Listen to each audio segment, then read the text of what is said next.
What's going on, guys? This is Mr. Teach, 66's Movie Reviews. I am Mr. Teach.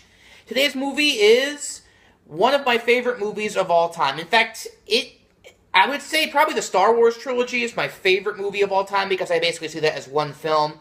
But there are some days when today's movie is arguably my favorite movie of all time, and that is 1993's True Romance. Written by Quentin Tarantino of Pulp Fiction and Reservoir Dogs fame, and Kill Bill, and a bunch of other amazing movies. Actually not directed by him, though. People often make that assumption, but no, it's actually directed by the late Tony Scott, who did films like Top Gun, Days of Thunder, The Last Boy Scout, and many, many others. And, I just love boy, it's one of those movies where the first time I saw it, I was floored. I was stunned. This is why I love movies so much. Movies like this. They keep you absolutely glued to the screen. You have no idea what's going to happen. There's shocking violence. It's funny. It's moving. It is one of the most awesome, most perfect films I've ever watched. I'll say American films I've ever seen. Actually, I'll say, big studio films, because, there's probably little art films I've never seen which are amazing too. But the plot, boy, I really don't want to give the plot away, but basically Christian Slater plays this comic book geek who works at a comic book store, and he meets a call girl played by Patricia Arquette, and they fall in love and they get married, and honestly, that's really all I want to say. They get involved with drugs and the mob, and, I'm not saying another word. I wouldn't even dream of spoiling this movie. It's a Quentin Tarantino movie, so of course, freaking amazing dialogue. Like, this movie is possibly the most quotable film I've ever seen. Like, every line is could be, the best quote of this movie. It's profane and it's hilarious. I can't even. I still quote this movie to this day. I'll be just walking along, or I'll think of a scene or a dialogue scene from it. So wow.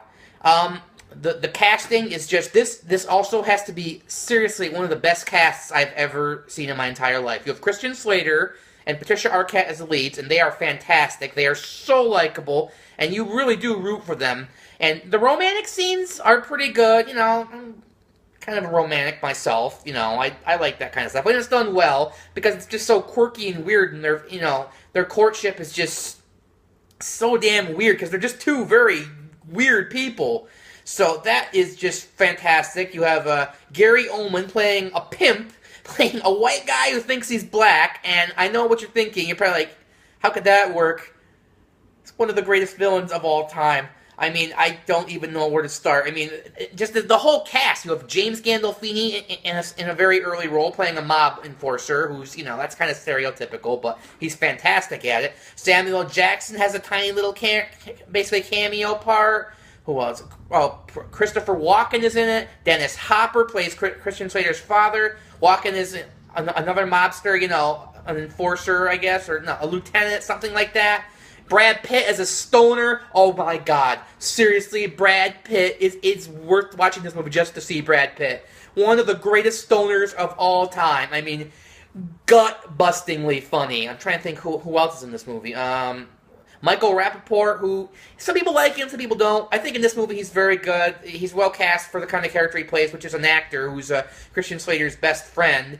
And there's a bunch of other actors I'm forgetting. Chris Penn and Tom Sizemore play cops, and they have great scenes. It's one of those movies. Even the little tiny bit players have great lines. Like the characters or the actors who only have 2 or 3 lines total are given something memorable. It's just such a freaking fantastic movie.